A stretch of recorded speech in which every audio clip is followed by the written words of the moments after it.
and health. It's part of his reporting, Making Sense of Financial News.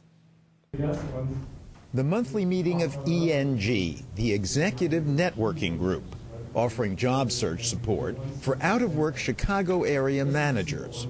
I come out of a construction background. I'm a senior sales and marketing exec. I was in corporate real estate. I've been unemployed for over a year. I've been involuntarily retired for 18 months. I've been out of work for 5.5 years. From six-figure incomes, putting them in the top 10% of America's income distribution, to chronically unemployed. A dizzying fall that's one more instance of widening economic inequality in America. These are people slipping out of the middle class. Carl Bushman, with a University of Chicago MBA, now loads trucks part-time for UPS. I'm helping get the packages loaded up for delivery at 8:30 in the morning. Most here had severance pay and savings to cushion the blow, but there's no denying the status drop. Milt Haynes helped run information technology at a major drug company. You kind of stick your chest out. I'm an IT director at Abbott Laboratories, but now I'm just a nobody. I'm unemployed. I'm like a nobody. These folks used to experience inequality from the top, looking down. Now they're looking up. Leonard Lampkin once managed nonprofits. Well, I've been out of work for over 30 months. One of my friends said, you probably qualify for food stamps. You know, if you start to think about it, that's a scary thing from where I was 3 years ago. I was in that probably top 7% in terms of income. It's relative. Peter Sturdivant, a once thriving construction manager, hasn't worked in more than 3 years. When there's any reduction, it doesn't matter if you're here or up there, there's still the feeling of a reduction in status. The same feelings, we're still human. And if you lose status in the economy, that induces stress at every level, no matter where you start. Absolutely. 1,000 miles away, someone you may remember. So this one's fun, and this one's fun. Ooh, what happened over here? And you feel like you stand out like a sore thumb. My house needs to be painted, the roof leaks, and I do feel ashamed because I feel like, so I'm bringing the value of their houses down. And that's very stressful. We've been following the story of this laid-off manager for quite a while. Denise Barrett, unemployed since 2008. No job prospects in sight. Her foreclosed house about to hit the auction block. And this spring, a diagnosis of breast cancer and hospital stays for extreme hypertension. For stress. So my blood pressure was out of control and they had to hospitalize me twice.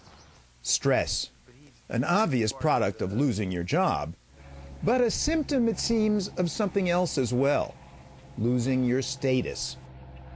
Health and disease are the good and bad effects of where you are in the hierarchy, mediated by the effects of chronic stress. We first interviewed British medical researcher Michael Marmot on this program years ago. We see it for heart disease, we see it for some cancers, we see it for gastrointestinal disease, we see it for violent deaths.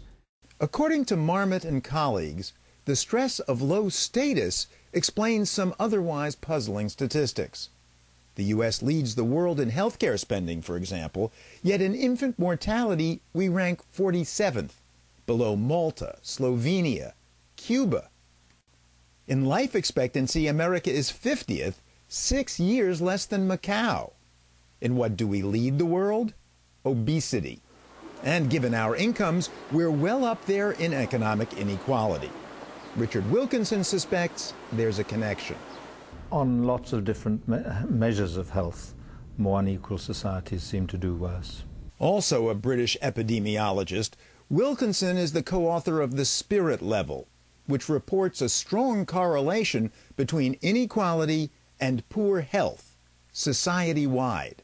Societies with bigger income differences between rich and poor do worse on a whole range of measures. They have worse health, they have more violence, they have more drug problems, standards of child well-being are worse. And not just a little bit worse, says Wilkinson. Sometimes way worse. Perhaps 2 or 3 times the level of mental illness as the more equal countries. Because in a more unequal society there is more status competition. We judge each other more by status, and we feel more judged. I'm from this poor area. I'm from like where all the criminals are. At Nikisha Fullington's highly selective exam school in Boston, her classmates were a lot better off. I knew I wasn't as smart as them, but I felt like my family, like where I come from, wasn't as good as like where they came from, basically. Did it make you feel bad to be considered lower on the ladder? Really bad. Like, I don't know how to explain. It's like a horrible feeling to feel like you're less than other people.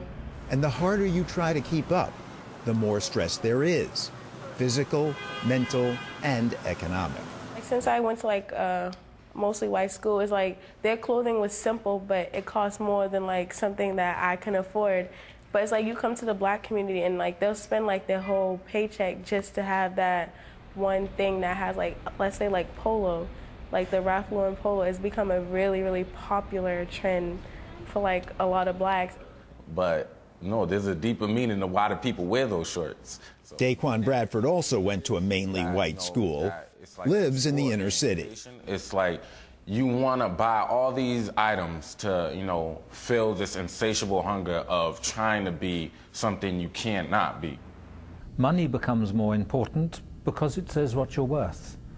So people in more unequal societies work longer hours, much longer hours. They're more likely to get into debt. They save less of their income, they spend more. And all those issues to do with how you express what you're worth and the status insecurities and so on. Doctors Wilkinson, Marmot, and others point to data that all this status seeking takes its toll. In hypertension, for instance. Blacks worldwide have rates of high blood pressure similar to whites.